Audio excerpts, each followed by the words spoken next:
नमस्कार दोस्तों। अगला टॉपिक है हिंदी व्याकरण में तत्सम तद्भव शब्द पहचानने के नियम। अर्थात एक टॉपिक लगता है उत्पत्ति के आधार पर शब्द भेद। तो उसमें तत्सम तद्भव होते हैं, देशज विदेशज होते हैं, यानी बाकी सब तो आसानी समझ में आ जाते हैं, लेकिन तत्सम और तद्भव पहचानने कठिन चीज होती है। उसी को ही समझने के लिए अपन शॉर्ट नियम लेके आए हैं। भाई कैसे पहचाने कि तत्सम शब्द है या तद्भव शब्द है, तो आइए जानकारी प्राप्त करते हैं आसान सरल भाषा में। स जो कक्षा वाला स है, इसका प्रयोग प्राय तत्सम में होता है, यानी कहीं भी शब्द में अगर ये वाला स मिल जाए तो इसका प्रयोग तत्सम होता है। यानी अगर ये वर्ण किसी शब्द के बीच में अगर लगा हुआ है और आपसे पूछ लिया जाता है कि ये तत्समी या तद्भव है, तो आप फिर उस शब्द में क्या लगाओगे? तत्सम। ठीक है। अगला है ख और छ। ख और छ, खगोश वाला और छतरी वाला, इसका प्रयोग प्राय तद्भव शब्दों में किया जाता है। ध्यान देना कि जो ख और छ है, अगर ये किसी शब्द में आया हुआ है और पूछता है कि ये तत्सम है तद्भव है, तो क्या होगा? तद्भव होगा। पहला नियम क्लियर। अगला है दूसरा नियम, व का, यानी जो वकील वाला है, तो व का प्रयोग प्राय तत्सम में होता है। अगर किसी शब्द में व लिखा हुआ है और वही बात अगर आपसे पूछता है कि तत्सम है तद्भव, तो वह तत्सम होगा, यानी उस वो जो शब्द होगा वो तत्सम होगा। ध्यान देना, जिस शब्द में तत्सम होगा, जिस शब्द में वह होगा और आपसे पूछ लिया जाए कि तत्सम शब्द या तद्भव शब्द है, तो वह क्या होगा? तत्सम। तो ध्यान देना, वह भी तत्सम के अंतर्गत आता है। ब का प्रयोग तद्भव में होगा, यानी जिस प्रकार व का प्रयोग तत्सम में होता है, तो ब का प्रयोग तद्भव शब्दों में होता है। ध्यान रखना। नियम नंबर तीसरा, सलजम होगा षटकोण वाला। ध्यान देना, सलजम और षटकोण, यानी जो सलजम और षटकोण वर्ण है, इनका प्रयोग तत्सम शब्दों में किया जाता है।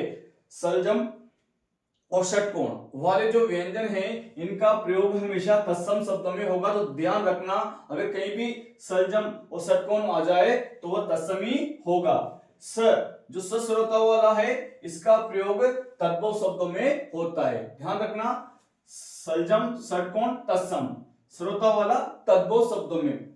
वेरी इंपॉर्टेंट वीडियो है ये, ध्यान से देखना।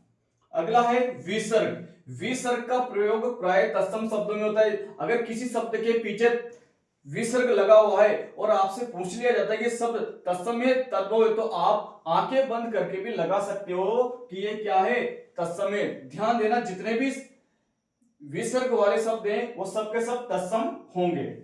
अगला नियम है ऋषि वाला त्र र य का प्रयोग भी तत्सम शब्दों में ही होता है। ध्यान देना, ये र त्र और ऋषि वाला, यानी जो चार ये वर्ण हैं, इन वर्णों का प्रयोग तत्सम शब्दों में होता है। अगर ये कोई वर्ण मिल जाता है और वही कंडीशन की कौन सा शब्द होगा, तो क्या होगा?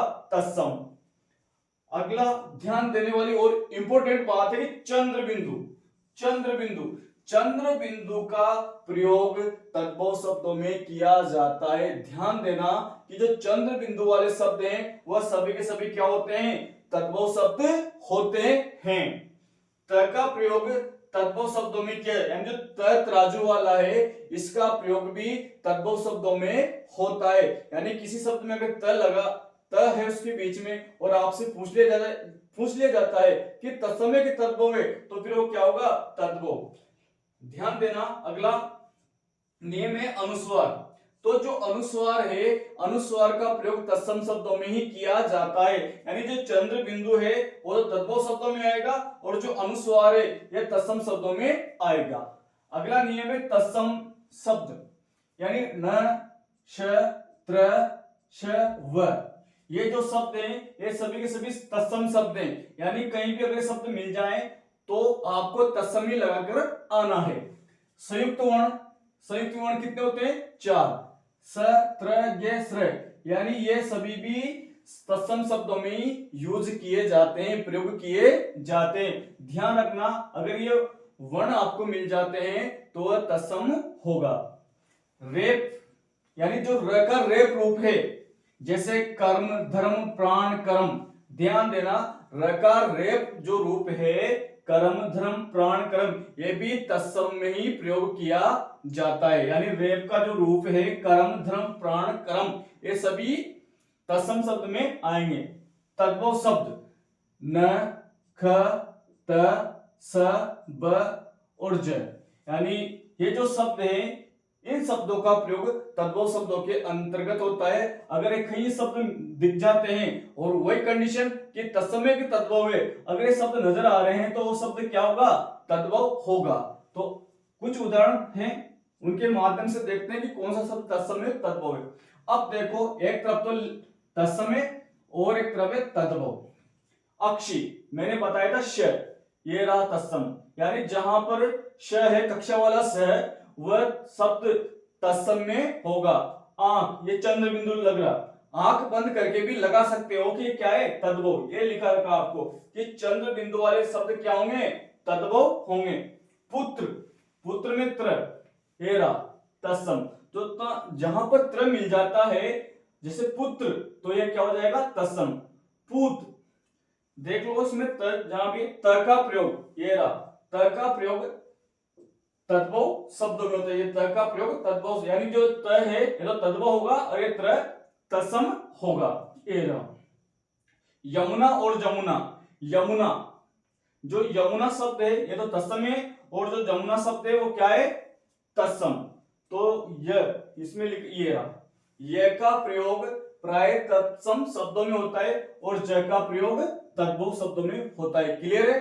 अगला देखते हैं, वानर और बंदर। व का प्रयोग तत्सम शब्द में, ये व आ रहा है तो ये क्या हो गया, तत्सम। बंदर, अगर ये ब आ रहा है तो ये क्या हो गया, तद्भव शब्द। यानी व आ रहा है तो वानर में व आ रहा है तो तत्सम है, बंदर में ब आ रहा है तो ब क्या है, तद्भव शब्द है। तो इससे भी पता लग रहा है कि वानर तो तत्सम शब्द है और बंदर क्या है, तद्भव शब्द है। उसी प्रकार पंच और पांच। पंच यानी प के ऊपर अनुस्वार लगा हुआ है, तो मैंने आपको बताया था नियम में कि अनुस्वार तत्सम होता है, यानी यहाँ पे अनुस्वार लगा है तो ये पंच शब्द क्या है, तत्सम है। और यहाँ पांच यानी चंद्र बिंदु लगा हुआ है तो चंद्र बिंदु में तद्भव, यानी चंद्र बिंदु वाला शब्द क्या होगा, हमेशा तद्भव होगा और अनुस्वार वाला शब्द हमेशा तत्सम होगा, ध्यान रखना। रावण और रावण, ध्यान देना, रावण तत्सम, तो ये रावण शब्द है, ये तो तत्सम है और रावण शब्द क्या होगा, ये आ गया न, तो ये क्या होगा, तद्भव। तो ऐसे शब्दों से अपन पहचान सकते हैं कि न शब्द आ रहा है तो ये तो तत्सम है और न शब्द आ रहा है तो ये तद्भव है। यानी रावण तो क्या है, तत्सम, और रावण क्या है, तद्भव शब्द। उसी प्रकार स्वसुर और ससुर, यानी जो सलजम आ रहा है, सलजम, ये रहा देख लो, तो ये क्या होता है, ये हमेशा तत्सम में आता है, तो ये शब्द क्या होगा, तत्सम। और सर, इससे इधर आ रहा है तो ये क्या हो गया, तद्भव। तो जो ससुर है ये तो तत्सम है क्योंकि इसमें सलजम वाला आ रहा है, और ये सरोता वाला, तो ये क्या हो गया, तद्भव। तो आशा करता हूं कि ये छोटा सा वीडियो आपको समझ में आएगा। अगर समझ में आया है तो इसको लाइक करें और हमारे चैनल को सब्सक्राइब करें। Thank you.